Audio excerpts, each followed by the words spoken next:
সুন্দরী সেজে কি হবে? এই যে চাল পয়সা পেঁয়াজ রসুন আদা বেগুন যা পাবো তাই নেবো। গাইস এইভাবে সেজে লোকের বাড়ি যাচ্ছে আর সবাই লোককে ভালোবেসে পেঁয়াজ এবং চাল ডাল সব কিছুই দিচ্ছে, টাকা পয়সা। তিনি কি বলবে শুনি আমরা, বলো। হচ্ছে হেলার মা, ঢেলার মা, ডিজেলের মা, দমকলের মা, মেন্টেলের মা, জেনারেটরের মা। তাই বিয়ে আমি করিয়াছিলাম বাকুলি বসে লাভ বুঝে, হে বউটা আমার পালিয়ে গেল কাকার সাথে ভাব করিয়ে।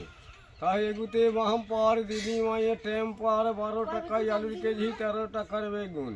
তাই যুক্তি করিয়া লাগাই মূল্য, তাদের বাড়ি কান্দর খুইল বাঁশতলায় আড্ডা, তাদের বাড়ি লড্ডা। আরে চাইতে গেলে দেয় না গো, তাদের বাড়ি নরপুর, ভাতের পাশে আলু সানা, তাদের বাড়ি নানুর থানা। তাই যারা খায় মরা হাঁস তাদের বাড়ি পাকুর হাঁস, হাতে কুনি পায়ে কুনি তাদের বাড়ি বালিকুনি। তাই বিষ খেয়ে হয় না মরণ তাদের বাড়ি উচ্চকরণ, আমার বাড়ি লাভপুর থানা শীতল গ্রাম বীরভূম। 2টা টাকা ধপ করে ফেলে দেন, খপ করবো মোটর সাইকেল চেপে বাড়ি চলে যাবো।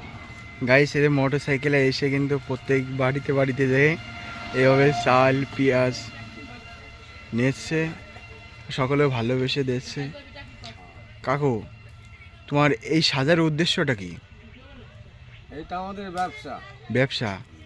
লোকের বাড়ি গেলে কি দেয় ভালোবেসে? হ্যাঁ, ভালোবেসে কথা বলবো, আনন্দ দেবো বাচ্চাদেরকে। হ্যাঁ, ভালো মন্দ। কাকুর নাম কি আছে? আমার নাম চান বাজিকর, বাড়ি কোথায়? শীতল গ্রাম লাভপুর থানা বীরভূম। আচ্ছা, এই যে এখানে জায়গা আছে। হ্যাঁ। তোমরা কি মোটর সাইকেলে আসলে? এই মোটর সাইকেলেই আসলে? একজন আছে, এই যে আমার বন্ধু আছে। গাইস এনার মতো আরও 2-3 জন আছে। আর এই দেখো পেঁয়াজ পাইছে, চাল ডাল সব কিছুই দিচ্ছে, টাকা পয়সা। ভিডিওটা তোমরা ফটোফট শেয়ার করে দাও।